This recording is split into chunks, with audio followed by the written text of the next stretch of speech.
Good morning or good afternoon, everyone. We are from Group B2 and we will present our student project about particulate matter. These are the members of the groups. My name is Putu Cahaya Permasari with the last 3 digits of my student's number R151. I will explain about Capture 1. Particulate matter or PM is a mixture of solid particles and liquid droplets suspended in the atmosphere, varying in source, size, and composition. The source of PM can be divided into natural and anthropogenic. Natural source include soil, dust, volcanic emission, and wildfires. Meanwhile, anthropogenic source consists of industrial process, motor vehicle emission, and biomass in household. Based on diameter, PM is classified into PM10, PM2.5, and ultrafine particles, or less than 0.1 micrometers. Among these, PM2.5 is considered the most harmful. The composition of PM typically contains carbon, heavy metals, sulfate, nitrates, and organic compounds. Epidemiologically, PM remains a major environment risk factor for global morbidity and mortality. A recent study estimated that PM2.5 caused around 6.7 million premature deaths annually. Prolonged exposure to PM has been known to cause serious health problems affecting multiple organs, such as cardiovascular, respiratory, pregnancy, and also neuron. The underlying pathophysiological mechanism involve multiple pathways, including airway inflammation, oxidative stress, and endothelial dysfunction. Overall, particulate matter constitutes a critical public health challenge, contributing significantly to the global burden of non-communicable disease, especially in areas with high population levels. Continuous action involving public policy, technological innovation, and public education are essential to reduce PM-related health risks. Problem formulation. What is the definition, classification, characteristic, and sources of particulate matter? What are the health impacts of particulate matter? Who are the population at risk of exposure to particulate matter? How to control and mitigate the particulate matter? Objective: understand the definition, classification, characteristic, and sources of particulate matter. Recognize the health impacts of particulate matter, know the population at risk of exposure to particulate matter, and learn how to control and mitigate the particulate matter. And last, benefits. This paper aims to gain knowledge and provide deeper understanding about particulate matter.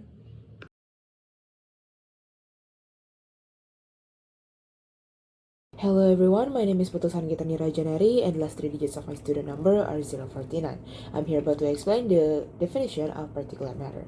So, particulate matter are a collection of solid and liquid particles suspended in the air. These compounds are sufficiently small to be inhaled. Particulate matter can consist of inorganic ions, black carbon, crystal material, metal particles, and organic materials. It is known to be the most harmful type of air pollution, which may damage the tissue oxidatively and inflammatory. That's all from me. The next slide will be presented by my friend. Thank you. Let me introduce myself. My name is Ray Farel Fisma with real last name J090. So next is the classification. First, PM10 or coarse particles. PM10 mainly comes from traffic and industry. It triggers airway inflammation and long-term exposure can lead to chronic disease like asthma, COPD, fibrosis, and even lung cancer. Next, PM2.5 or fine particles. PM2.5 is smaller, stays longer in the air, and can travel farther. It can reach the bloodstream, causing oxidative stress, vascular problems, and reduce lung function. The third is PM0.1 or ultrafine particles. PM0.1, mostly from vehicle emissions and biomass burning, is the smallest. It penetrates deep into the lungs, enters the blood, and can reach vital organs. Even at low levels, it increases risk of inflammation, oxidative stress, and cancer. And children are especially vulnerable. Thank you. Let me introduce myself. My name is Rian Edra Putranto with last 3 digit number is 094, and I'll explain to you about comparing 3 fractions of particulate matter.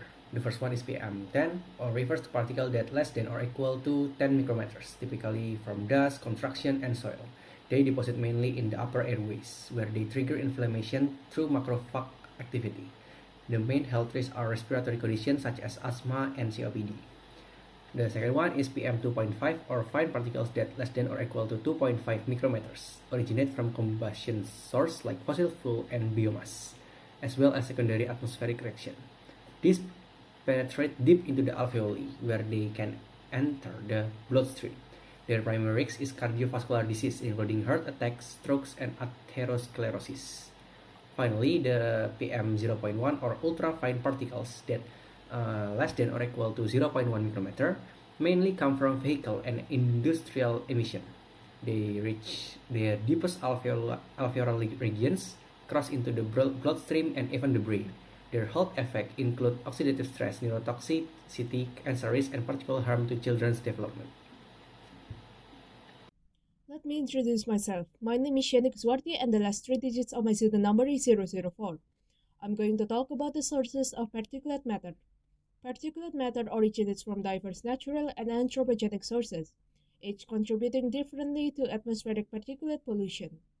Natural sources include wind-blown dust from the deserts, sea sprays aerosols from the ocean wind stress, ashes from volcanic eruption, and wildfires, which can be caused by natural events like lightning.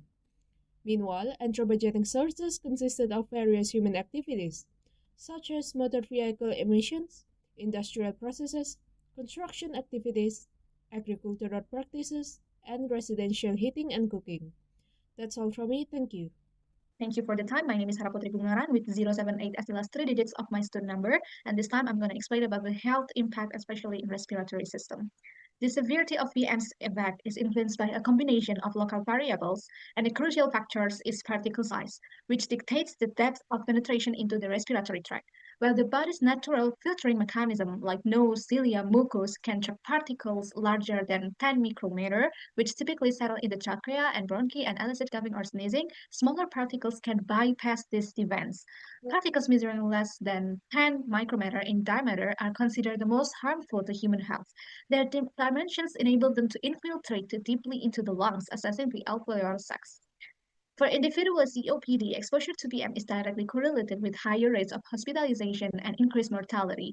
Similarly, PM exposure is implicated in both allergic sensitization and the exacerbation of asthma. In asthmatic individuals, exposure can induce greater airway hyperresponsiveness, a key feature of the disease. We talk about PM exposure and lung cancer. The carcinogenic potential of particulate matter was officially recognized in 2013 when both the WHO and the International Agency for Research on Cancer classified it as a human carcinogen, establishing a direct link between elevated atmospheric PM levels and an increased risk of lung cancer. The last one is PM exposure and pneumonia. This PM-induced inflammation leads to a greater susceptibility to respiratory infections. Consequently, both children and adults exposed to PM experience a higher incidence of pneumonia and increased mortality rate from the disease. Maybe that's all from me. Thanks for your attention. Greetings, my name is Putu Nadia Anandita Prasanti with my last three digit number is 150. Let me continue the presentation. Population at risk from particulate matter exposure includes several groups such as older adults, people with pre-existing cardiovascular or respiratory disease, pregnant women, infants, children, outdoor workers, and low-income communities. Long-term exposure to the particulate matter increase the risk of cardiovascular and respiratory disease and death. The elderly over 65 years old and individuals with pre-existing conditions like COPD, heart disease, or tuberculosis face the most severe impacts. Exposure in pregnancy is also linked to adverse outcomes like preterm birth and low birth weight, while in childhood it can impair lung development. Additionally, groups with high exposure, such as outdoor workers, experience early biological harm like inflammation and oxidative stress. Finally, people with lower socioeconomic status or low-income communities suffer a double burden of greater exposure due to proximity to pollution sources and limited access to healthcare. This risk is amplified in a global environment where the highest particulate matter-related disease burden is concentrated in low and middle income countries, as well as during acute events like wildfires. That's all from me. Thank you. Let me introduce myself. My name is Samantha Patrana Teobat, with last three student numbers 108. Let me continue the presentation. So, for the cardiovascular system, particulate matters, especially fine particles, contribute to cardiovascular system disease. Due to its small size, they can enter the body circulation. The particle which enters the system will trigger inflammatory mediator release, such as reactive oxygen species, tumor necrosis factor, C-reactive protein, and interleukin 6. This activation promotes inflammation. The inflammation causes hemostatic abnormality, such as endothelial damage and thrombosis formation. This process precipitates in cardiovascular disease, such as stroke and myocardial infarction. Fine particles generate reactive oxygen, which impair nitric oxide, causing the blood vessel to constrict. The vasoconstriction of blood vessels results in hypertension. In addition, the particle is thought to be related to autonomic nervous system, which cause the arrhythmia and lead to heart failure. The fine particle is also hypothesized to damage the mitochondria in cellular level. The particle exposure causes the cells to die due to mitochondrial membrane dysfunction. The mitochondrial DNA then will be released to the circulation and reactive oxygen species will be generated, leading to an inflammation process. The toxicity of particulate matters to the cardiovascular system is highly related to its size, source, and composition. In terms of size, ultrafine particle matter is thought to be the most harmful among all particle matter. In terms of source, particulate matter produced by fossil fuel is considered to have a larger mortality effect. And in terms of composition, particulates consist of sulfur and transition metal dominant has more potential to create reactive oxygen species. Thank you so much for the opportunity. First of all, let me introduce myself. My name is Aljuana Manurung with the 3 last digit of my student ID 030. So in this video, I'm going to discuss about how this PM or particulate matter can affecting our nervous system. So due to their microscopic size, these particles can travel to our brain via the systemic circulations or can be directly via the olfactory bulb. And inside the central nervous system, the PM2.5 and its toxic components, such as polycyclic aromatic hydrocarbons and also the heavy metals, can trigger oxidative stress, neuroinflammations, and also the activations of the microglial cells. And there are several biological mechanisms causes the PM can harm our nervous system. The first is by producing more of the reactive oxygen species that can injure our neurocells and also heighten the vulnerability to the neurodegenerative diseases such as Parkinson's and also Alzheimer. And the second is it can also activate the microglia and also the astrocytes, so it triggering the chronic inflammation through the elevated levels of inflammatory mediators. And furthermore, the PM can also compromises the integrity of the blood-brain barrier, make it more permeable and allowing harmful substances to enter the brain. And collectively, these processes contribute to the protein misfolding, neuron loss, and also reduced brain plasticity that can underlie both neurodegenerative diseases and also neurodevelopmental disorders. That's all for me. Thank you. Siang, laki-laki di umur kedua ini inherited something including which inherits from the digestive system. So in men, inflammation, oxidative stress, and effects in this digestive level can reduce quality, affect transactions, pharmacology, and decrease testosterone levels. Some studies have found that particulate matter can increase the physiology of the process index and incidence of stem malformations, which cause the reduction of stem density and skeletal rate. Furthermore, particulate matter can reduce sperm motility. In women, extrovert particulate matter can cause a mammographs in the problem of oocytes, premature senescence of ovary, and affecting lower reproductive function. Excited levels of particulate matter is associated with low senescent count. Low senescent count is an indicator of ovarian reserve. The study by Edmure et al. Using a mass model exposures particulate matter reduces some recalcitrance, number of oocytes, and increase the degradation controls. So for me, the next presentation will be continued by my friend. Siang, laki-laki di umur kedua ini inherited something including which inherits from the digestive system. So in men, inflammation, oxidative stress, and effects in this digestive level can reduce quality, affect transactions, pharmacology, and decrease testosterone levels. Some studies have found that particulate matter can increase the physiology of the process index and incidence of stem malformations, which cause the reduction of stem density and skeletal rate. Furthermore, particulate matter can reduce sperm motility.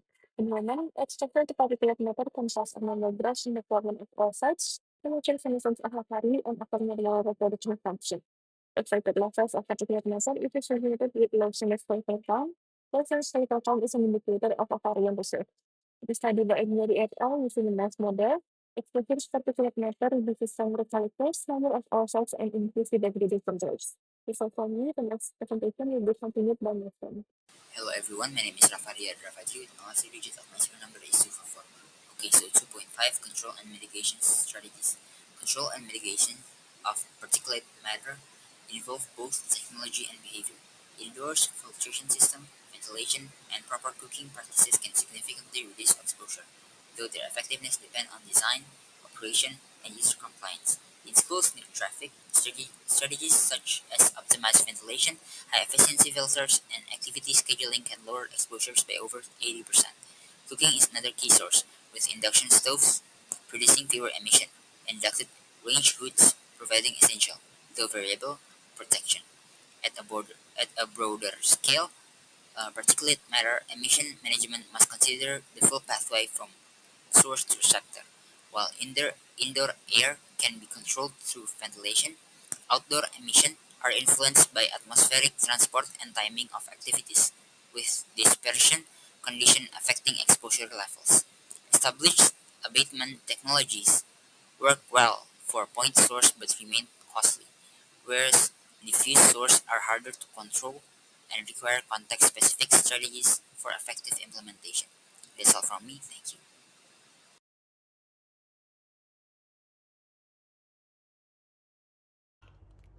Hello everyone, my name is Putu Distirananta with student number 021. So in this occasion, I will continue the presentation about the conclusion of our student project. So particulate matter or PM is a complex pollutant made by tiny solid and liquid particles that can be inhaled. Classified by size such as PM10, 2.5 and 0.1. So smaller particles pose greater risks as they penetrate deeper into the body. PM comes from natural and human sources, with human activity being dominant in cities. Exposure affects many systems, causing respiratory disease like COPD, asthma, and lung cancer, and then cardiovascular problems like heart attacks and stroke, neurological disorders, and reduced fertility. So for the vulnerable groups include children, the elderly, pregnant women, and those with existing health issues. Then the effective control requires emission reduction, air filtration, and strong public health policies to minimize pollution health burden. Okay, next slide. So that's all about our presentation. Thank you.